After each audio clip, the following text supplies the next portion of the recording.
Hi everybody, welcome back to Daytime York Region. It is the back to school month of September, so I'm sure a lot of kids are feeling that strain already on their backs with their backpacks. Of course, today we're pleased to welcome Dr. Guy Bahar from the Posture Clinic here in York Region.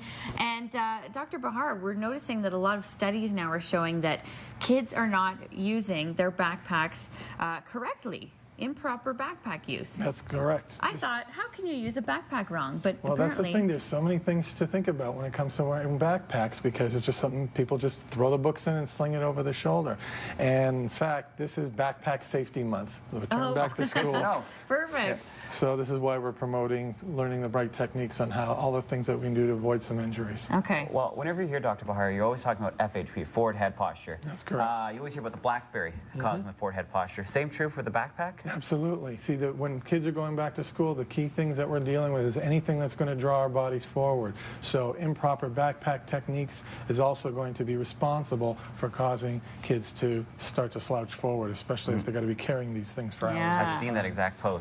Okay, so let's start off with choosing the right backpack for your child. What do you have to consider before making the big purchase? The first thing you have to look at is size, okay? Okay. Just like you're buying a suit, so they come in different sizes. The most common thing people aren't aware of is that a backpack has different sizes. So when you buy a new backpack, you could see the exact same design, but look at the label. They'll specify the sizing. And if this doesn't mean anything to you, looking at all the dimensions, the best thing I always recommend is having somebody with you to size it on at the time, because it shouldn't actually drape below the lower back, the lower part of the waist. So the rule number one is bigger is not better. Fair enough. Very good. And you know what? I would assume if you had a bigger backpack, you'd overload it probably a little too much as well. Right. Yeah. So when it comes time to loading, what a rule of thumb is, it's 15% of the body weight. And Rebecca here, for nice purposes of air, weighs exactly 100 pounds.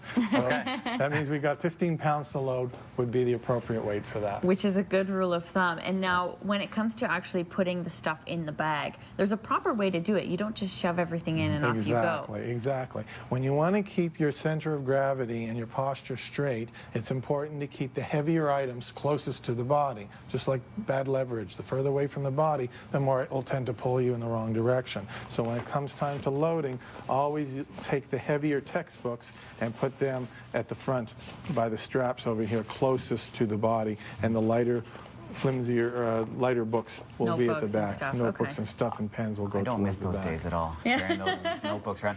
Are you noticing at your clinic that younger children are coming in with back issues? Oh, absolutely. There's actually been studies now showing things called a rust sack syndrome. This was things that soldiers used to get when they would have so much weight compressing down on the shoulder. The nerves in the shoulder would get compressed and cause numbness down the arms and atrophy in the muscles. Well, we've actually seen kids with that too. Wow. The studies have shown the average weight in a backpack now is about 19 pounds. That would mean the average child between ages of 9 and 13 would have to weigh the equivalent of like 125 pounds, and obviously that's not the case. So we're really overloading it. And when you think back to our days, we weren't carrying around laptops and iPads and things like that. The technology, people are buying knapsacks to accommodate carrying a lot of the laptops to school as well.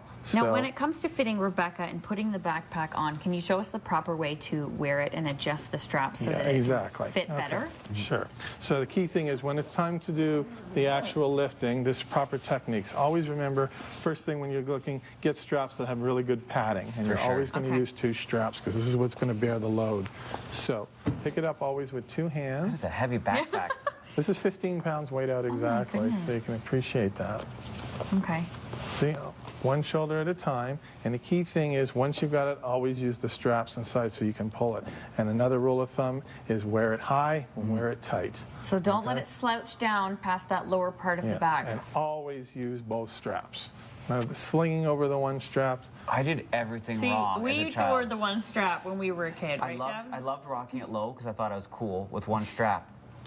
See, now you're posture posture's not that great. So there you go. It can, I mean, if you're a kid and you're not wearing it right, later on down the road, can you have effects because of it? Yeah, the most common things that we're seeing with children, especially if they're letting it sag too long or off to one side, tends to be in the lower back. Yeah. Okay. Lower back issues they're getting to. But again, if the straps aren't well supported and they're overextending it, we can get compression on the nerves and the shoulders, and that can lead to shoulder pain and neck pain. But notice the main thing is also by doing that, you always want to make sure, even with the high load, that the ear is directly over the shoulder. Yeah. Rebecca has great Trying that posture. right Good girl. now. I've also seen kids, What? I don't know if you have, but they carry the little mini suitcases with Yep, rollers. this is another alternative, yes, because okay. you're not having to carry the load this way. Yeah. And Yeah. it's just like our luggage now and stuff like that. If that's convenient, perfect. Exactly. I'm just curious because obviously there's a lot of proper ways to wear the backpack. What about distance? I mean, if kids are walking a little too far, is it going to add regardless?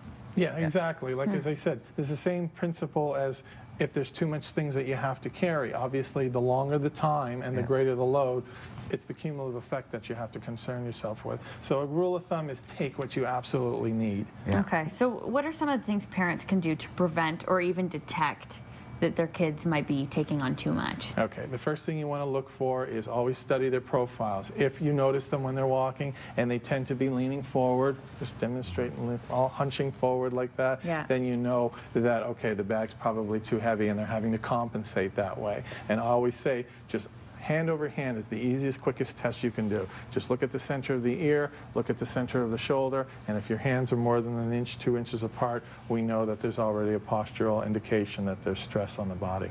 Holy smokes. Okay, and these are easy tips, though, to tell if there is a problem. If there is a problem, then they can come to you. Yes. What can you do at that point? Well, what we have this month that we're featuring is our software program that actually do the whole analysis for you. They can come on in, the child will be weighed, the backpack will be weighed, percentages will be determined. They can determine exactly what has to stay and what has to go. I love this. You know what the good news is here? Is that if you're watching and you're a kid and you don't necessarily want to do too much homework, you can say, I was just carrying too much. Dr. Guy Bahar said I got to only take what's important. That's the Jeff Moore way of thinking. And you're saving your back. There you go. Right? So, Dr. Bahar, where are you located here? We're in Richmond Hill, just at the 16th and Bayview. And as I said, this is our big month, so all parents are welcome to bring their children in and we can have everyone tested. Have an assessment. That's the first way to find out what's going on, and then you can take steps to prevent it in the future. Please visit the website, postureclinic.ca. We'll be right back with more on the show. Don't go anywhere. Tweet pick. Ready?